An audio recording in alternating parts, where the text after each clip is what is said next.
he briefed me quickly on what had just happened and said that we had to get him, and so that's what I did. We just take pursuit. We speed over 87 through traffic, and like I said, we hit about 95 going down 539 trying to catch this guy. Wow. Until he eventually lost control on his own and went off in the ditch. He just hurt so many people. Yeah. And he just affected so many people's lives. Why wouldn't you want to take him down? Good point. Johnny Langerdorf. He was telling the San Antonio Fox affiliate over there that he decided to track down the killer after seeing the gunman. Devin Kelly was the gunman, Johnny, that you just heard from. But this mass shooting unfolded around 11:30 at First Baptist Church of Sutherland Springs, which is about 30 miles southeast of San Antonio, on Sunday, November 5th. 26 people killed, 20 wounded, including the pastor's daughter, 14 years old. But thank God that he didn't do more, because it looked like he was headed somewhere else with those guns to do just more. How this mentally deranged guy, as Donald Trump called him, there's a lot more people out there that have these issues, and I just wonder what's going through their minds. Here's Trump. I think that mental health is your problem here. This was a very, based on preliminary reports, very deranged individual. A lot of problems over a long period of time. We have a lot of mental health problems in our country, as do other countries. But this isn't a guns situation. Nope. I think it's a people problem that we're going to have to do a better job with people that have mental illness to watch our loved ones. If you have loved ones that have tendencies that, and this guy had a bad anger issue where he abused his wife, abused his child, was definitely a loose cannon that way. But I just wonder about folks that go off the radar, so to speak, and off the reservation. And I know that you can't stop every single bad thing from happening, and we can't, clearly, but it does seem like there's an escalation, an uptick with more of these folks, and unfortunately, they get a hold of weapons, and this guy was not supposed to have one. He was dishonorably discharged from the Air Force and killed 26 people at 26. Who would have thought that this gentleman would come into a place of worship there in Sutherland, Texas? So small, such a small, tight-knit community. There's one lady that said, I've been going to this church since I was knee-high to a grasshopper. I mean, everybody knows just about everybody there. And the shooter, he even knew he had in-laws that for whatever reason were not present for that service, but it just kind of makes you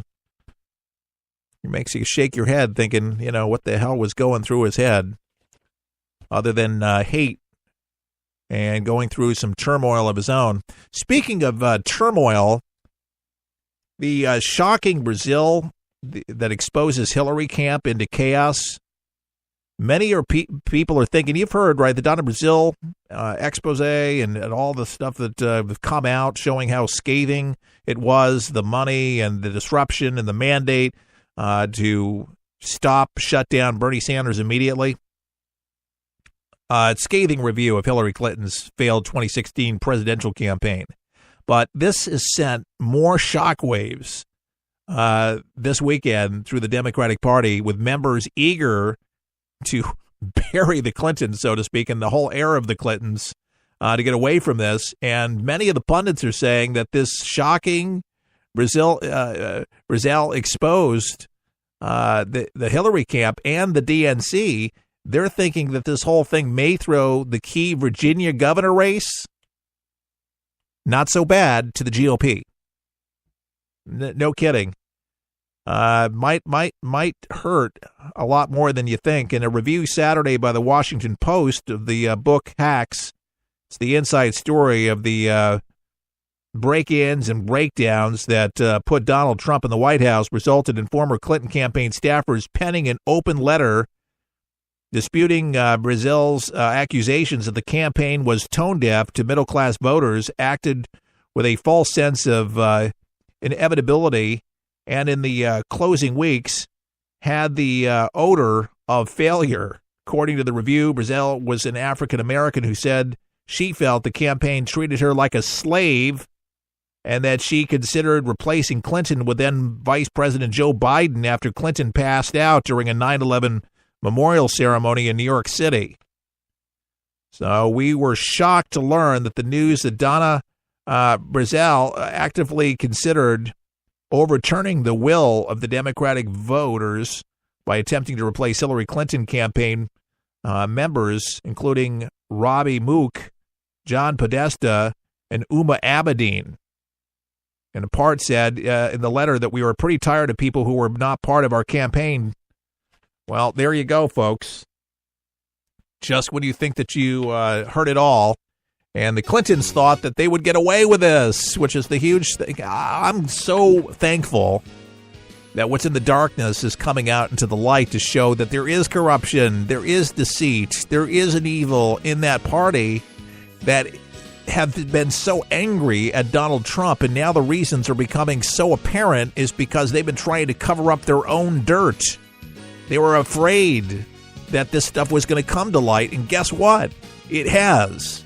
And it is hurting exponentially. They want the Clintons away from it. There's so many people in the party besides the Clintons that partook of the fruit.